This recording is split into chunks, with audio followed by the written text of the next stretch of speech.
সালাতে দোয়া কবুল হয়। সালাতে দোয়া কবুলের তিন জায়গা। একটা হচ্ছে তাকবীরে তাহরিমার পরে আমরা সানা পড়ি না, আমরা তো একটা পড়ি, আল্লাহর হাবিব সুন্নাহ এবং নফল নামাজে আরো পড়তেন সানা, ওই দোয়া কবুল হয়। দুই নম্বর জায়গা সালাতে সেজদায় পড়ে দোয়া করলে কবুল হয়। আকরাবু মা ইয়াকুনুল আবদু মির রাব্বিহি ওয়া হুয়া সাজিদ ফাকসিরু ফীহি দুআ।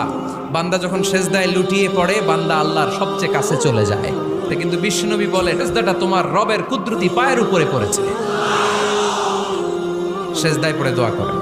সালাম ফিরানোর আগে বিশ্বনবী দোয়া করতেন, লা ইউসাল্লিমান্না আহাদুকুম হাত্তা ইয়াতাআওয়াযা মিন আরবা'a।